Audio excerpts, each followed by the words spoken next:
Welcome to day 3 of Dave's Epic Adventure on the Southern Tier Tour. Now I just left the back country inn where I had a tough night's sleep after someone trying to open up my door and try to enter my room. Now luckily it was just a worker, not knowing that someone was in there, but it still startled me and caused for me to not have a great night's sleep as my lock just didn't, work the whole way.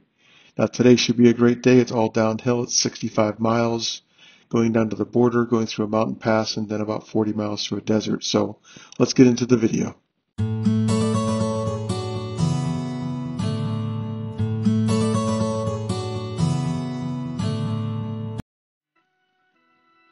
Well, thanks for joining again. This is Dave with Dave's Epic Adventure, and we are heading down to the border and then heading out to El Centro over the 65 miles. Now, this is broken up into 3 major sections. This first section is generally downhill for about 13 miles. We do have 2 uphill sections, one in the first 5 miles and then one in the last 3 miles when we're heading up to the I-8. Now we will actually get on the I-8 and have to be on that road with the cars going through the mountain pass. That's where we go 12 miles through the mountain pass, and then we hit the desert area for the next 40. We start today at about 3,500 feet of elevation, and by the end of the day we'll be about minus 20. So a lot of the elevation drop is now and through the mountain pass, but it will continue throughout the day. For the most part, my goal here today is just ease into the day. Didn't get a lot of sleep with all the activities from the night before, and just try to stay safe with the road we have in front of us. As we move more into the desert, as you can see, we have a lot of sand and debris on the road at times. Still have moderate conditions of available roads, so sometimes it's really nice and newly paved. Otherwise, it is cracking or has debris, and so we will be trying to maintain our speed down these hills between 20 and 25 miles an hour. I think my overall top speed as I get into the mountain pass is closer to 30, but you'll see that's some pretty heavy grade as we go through that. Now to the left is I-8. We're still on the side road here, and while it's not a lot of traffic, that traffic is still moving at a pretty good pace. And so we're just trying to stay on the inside as much as we can, but far enough away where that sand that comes onto the road is not going to affect my ride or my tires. Overall, it's another just perfect day outside. Sun's rising, clear skies. It is going to be a warmer day, but right now it's cool. The breeze with the speed I'm going down the hill is great, and then I'm sporting that long sleeve with the hood, trying to keep that suntan lotion off me so I can just kind of stay as clean as possible. This is really helping me breathe and kind of stay cool throughout the day, and so I think in the morning it's actually a little bit cooler than I'd like as I'm kind of cruising down these mountains, but throughout the day it ends up being just the perfect wear as I keep going. Now we just came off that first 5-mile incline, and now we're coming back down, and directly in front of us is going to be the border. And so you've got a little bit of mountains to the kind of the southeast of us. You have Mexico directly ahead of us, and you can start seeing that border come into play just to the right there.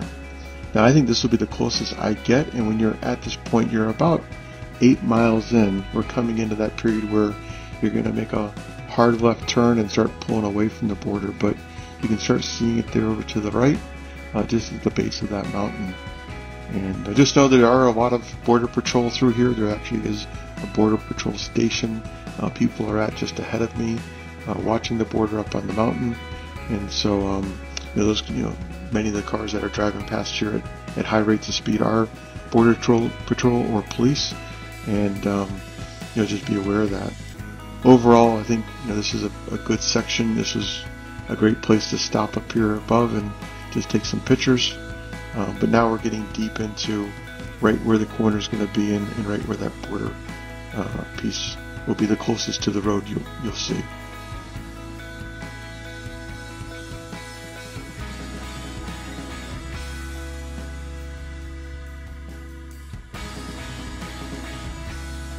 Today I feel the bike's working really well. I spent some time, after having some difficulty the day before with my handlebars coming loose and some other parts, and I really kind of dialed it in, tightened it up.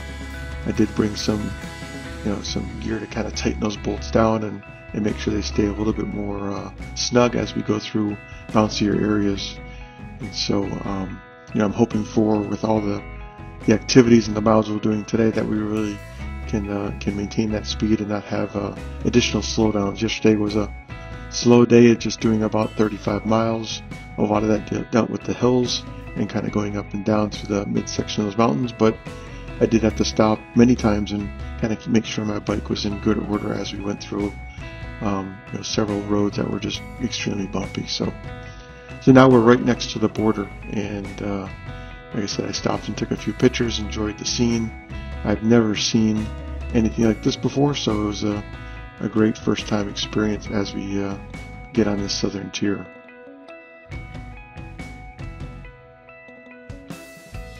Now as you pass that, you're going to go through a town called Chucumbas Hot Springs, and this is their airport. It looks like a few sailplanes are out there, and you're kind of coming across, heading due east and kind of pulling away from the border as we go around these mountains ahead of us. Now this is the beginning of the next uphill section, and it's going to be about 3 miles total. It starts off at a pretty low grade, and then as we get closer to the top, it does pick up. As you can tell, we're coming up on a few birds here.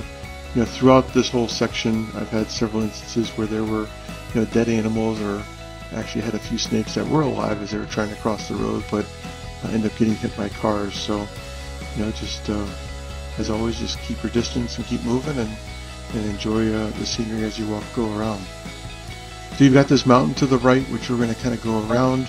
You've got I-8 and another mountain to the left, and we're basically merging up here to get up on top of this hill, merge on the I-8, and then back down through the pass. Now, I had no idea what to experience in the pass, and there wasn't a lot of videos to show that. So as we get through this section, we're going to be able to show you what's next. So here we are, I-8 heading due east towards El Centro, big downhill. The other portion of the road, which is uphill, is across the mountain to the left, and we're going at full speed here. I know I ended up stopping several times, both to rest my arms and my brakes. My brakes were really being used a lot, and because some of these grades are 6-7%, and I want to keep it below 30 miles an hour. There are rock falls here, and so there are pieces of rock on the road. There's pieces of rock on where the cars are at, and so you just really need to be paying attention as you go. I mean, you're really got a good pace here, and what happens is you go through these areas, it starts opening up. That opening up section allows for the breeze to really pull in here and get funneled through here. So right here, I'm trying to push my bike, kind of to the right, but I'm getting pushed against the wind. I've got cars pushing me from left to right, and so I'm really just doing my best to keep myself elevated, straight and away from the main road, because that push from the cars is getting pretty hard, but the wind's pushing me back. And so it's just kind of this battle back and forth, some bouncing going on, trying not to hit rocks, and just going at 25-30 miles an hour in a wide open section. So like I said, most of the time I was thinking through this, I was just thinking, just breathe through your nose, just relax, take a mile at a time. But this is an overall 12-mile section of downhill, of which 2 or 3 sections are at that 6% grade and are fairly steep. And so the one thing to note here is, as you go through here, you do have to get off the road a couple times. They do not allow you to cross bridges, so you just know that you're going to get off and then get back on 1 or 2 times as you go through this section, because the bridges have no shoulder, and for the safety of the bikers, it's the most important thing to do. Now as we come into this mountain pass here, this is one of the areas that's got some pretty steep elevations. The walls of the mountains are right on your side, and unfortunately I hit a pretty shocking result here. I come up to an area where they have actually blocked off the side of the road, and I have to start making some decisions. I stood there for a few minutes trying to think about what to do. Do I go on to the left side and try to maintain myself on that side? But you really are blind, and cars are not going to know you're out there. So I've decided to do my best to clear off a spot through all the rubble, and see if I can get around this while staying within the barrier that's provided, because as you can tell, the cars are going 60, 70 miles an hour. If I was to get on that side of the road coming around a blind side, it could be pretty detrimental to getting hit here. So I do my best to clear off the first 100 feet, figure out, grab my bike and just hit the next section. So I kind of take this piece at a time and I find a path that ultimately meets my criteria of getting my bike through. So this is the one thing that I was really not prepared for, is the number of times the biking area for us, which would be the shoulder or median or bike path, just wasn't available. And in most cases, it was areas where there wasn't a lot of traffic, or areas where I felt safe enough to get onto the main road or find an alternate route, but this was not one of them. And so I'm picking up my bikes over rocks, trying to get around the big boulders, hoping nothing's going to fall down as it did to create this. This looks pretty old, but just is in the back of my mind. But I'm pushing my bike through all this stuff. My camera's trying to catch what it can catch, but cars are sailing by. We're trying to find the right route, and everything's kind of getting pushed around here. So this was the safest way for me, and I did find what ended up being a pretty quick way through this activity after taking a little bit of a breather, fixing everything up, and making sure I was good. I ended up getting down. This was the last section of the big 6% grade, and I was able to get back down the mountain and back into the main section. So it was quite an experience. It was not something I would like to relive, but it was something I did. But as you complete that, you actually go off into back the side road. The main road for I-8 is over there to the left. You can see those trucks going, but some people are taking this road, and as they do, they're taking that at a very high rate of speed because it is not as much traveled. So you've got a good median, and you will vary from good road to bad road here. But the goal here is to get just a few miles up the road and stop at a gas station and take a break. Overall, you are at 25 miles of a 65-mile trip we're going to be doing today, with the next major city after this break at the gas station is going to be Calexico, and it's going to be about 40 miles, 35 to 40 miles until we make that turn north to El Centro. So what you see here is what you're going to get. You got the mountains behind you, and it is an open desert. This is the Yucca Desert, and it's going to span about 30 miles of this activity. And so it's a big open area with the border to the one side, and you've got I-8 to the left. And unfortunately, I am hitting this in the middle of the day. The sun's beating down me. The clothes are really doing well to keep me cool and dry, but there's just no shade. So when you do stop, you've got to get a drink and get some food and just keep moving. There wasn't a lot of time just to sit out here and wait, so that's why I'm really looking forward to coming off that mountain, getting into this break. I'll be taking here at the gas station after a few minutes, and then you've got 30-35 miles after that gas station to the next real stop in Calexico. So now the last thing I want to point out is you started at 3,500 feet. At this point, you're at about 600. So through that mountain pass, you dropped close to 3,000 feet. I think overall the pass itself was well over 2,500 feet. And so now you're going to go from 600 feet down to about -20. So the first section is a little bit more downhill, and then it kind of flattens out, but there are a few small uphills as you go through this. But over the 30 or 40 miles you'll be doing, it's pretty minor. So you spend a lot of the time pedaling and getting into the groove.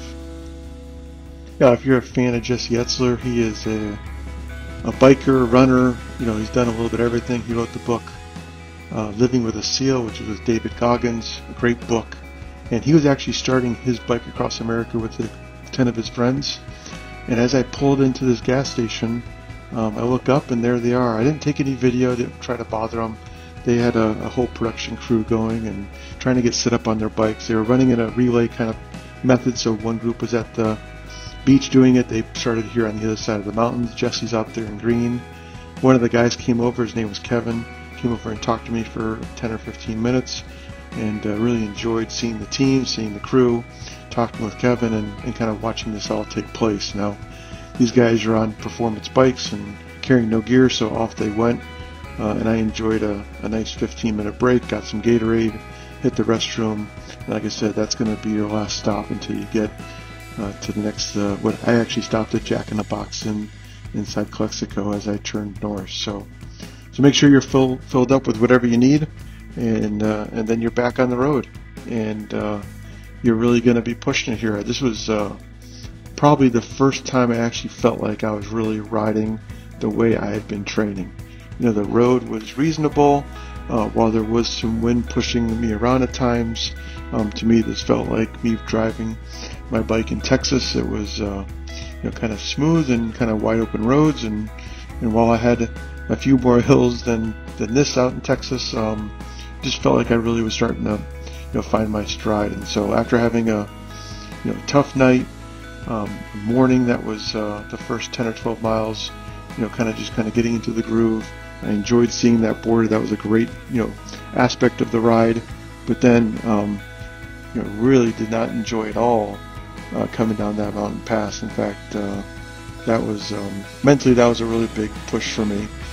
But I got through it, and this is just like I said, just a great kind of couple hours out here, just opening up my legs and feeling comfortable with some sights I've never seen before. I've never been out in the desert like this, wide open, riding a bike and seeing what I can see. So it was a really great experience.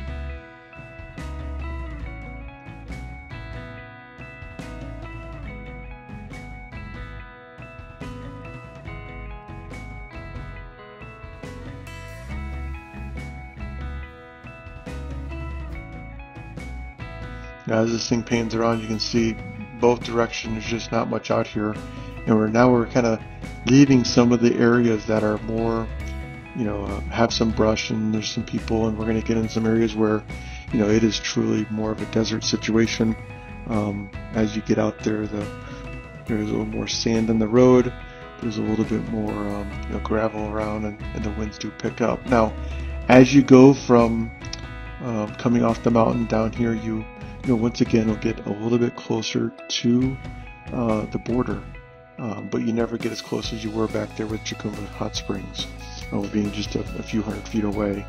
But you hit these small little curves, and they're easy to take. You just kind of follow the road back down, but then you hit this kind of 20 or 30 mile stretch, and it is just as straight as you can see. I stopped and took a few pictures along the way because it was just amazing to look out and just kind of see an endless road as you kind of continue to bike. But over there to the right, those mountains represent where the border is and where Mexico is, and we're just probably a half mile or mile off that border. Just very difficult to see from where we're at. Now, once again, when you're on here and you're biking, you do have to take precautions. Make sure you're drinking, you're taking any type of food break you need to do. Staying as far to the right as cars are going to pass you a pretty high rate of speed. But when you do get off, look for opportunities to get off where there's a pretty open spot. There are some roads or dirt paths coming off the right, and every time I tried to stop, I kind of found one of those areas to make sure I was as far off the road to kind of get that safety in place. That sand is pretty thick, and so I have a kickstand in the back of my bike, and I kind of put it to where the kickstand was on the road, but the bike was in the dirt, and then I made sure I was far enough away just in case there was any trouble with a car coming or a truck passing that would be coming around me. But just not much out here. Just cars would come and kind of grouping like that, 2 or 3 at a time, and then you'd go 5 or 10 minutes without seeing anybody.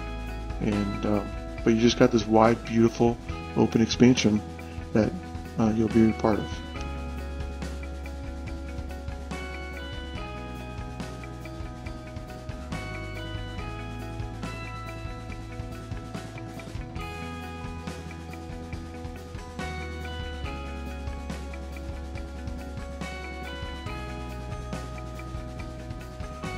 Now, I think this is where my shirt really did a great job kind of keeping me cool, because I was sweating really hard and really looking to get that cool breeze on my body, and so the sweat kind of went into the shirt, the air cooled it down, and that last stop I just took, I kind of switched out my camera. I did at this point have two cameras with me. One, they're both 360-degree cameras from Insta360, but this one I put off the back of my bike kind of over my head just to give a different perspective to see how that would work. With the wind and the road, it was bouncing a little bit more than I cared for, so I just give you a small section of what that's like, but you can kind of see what it looks like from a different perspective. Now, that's what we just completed. This was about 20 miles of a straightaway that was, like I said, seems quite endless. And you've got the desert out there, and we actually had come out of the desert reach at this point, and we're about ready to come back into some form of civilization. You can kind of see it out there pretty far out with those poles out there. As we come parallel to that mountain to the right, it'll go from this desert to a farmland instantaneously. It's just an amazing thing.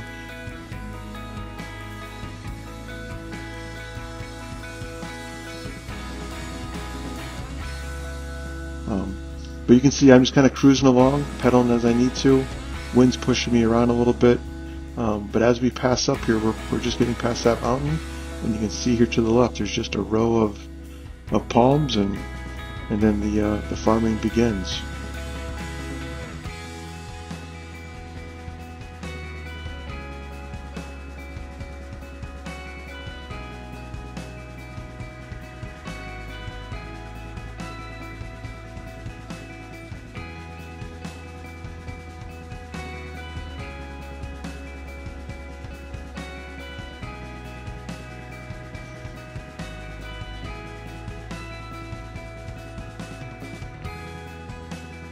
Now what we're coming up here is Tom's Hay Farm.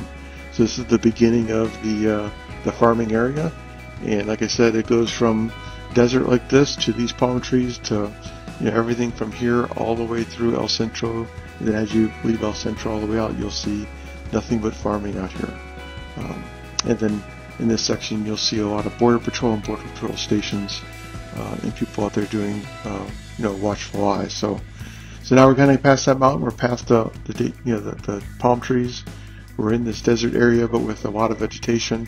And like I said, they've got some huge canals that pump water through here and kind of make sure everything's growing and appropriate. So, all right. So let me just show you on the map where we are at. So that area that we went through, that went from sand to the farming, is right here. I ended up stopping my video just about where this path is. And like I said, you're just about 6 or 7 miles outside of Calexico, which this is where I stopped at the Jack in the Box, and then you kind of make your way up about 8 or 9 miles up into this Imperial Valley Mall area. Now in each one of these areas, it is a pretty consistent. You'll get a bike lane that's good, and then you'll have to merge right into traffic and ride with cars. At points it was kind of late in the day and it was rush hour, so there was heavy traffic. And then there was a lot of construction around the Imperial Valley Mall area. But ultimately, this has got a hotel kind of grouping here, and there's another grouping down here. Some great food, and you end up being about minus 25 feet of elevation inside El Centro, which is actually the city in the U.S. with the lowest elevation in the country. So enjoy your ride. I appreciate you taking the time and watching the video. And please like and subscribe and forward to others. And I'll be putting out day 4 here in just a few days. Thanks and have a great day.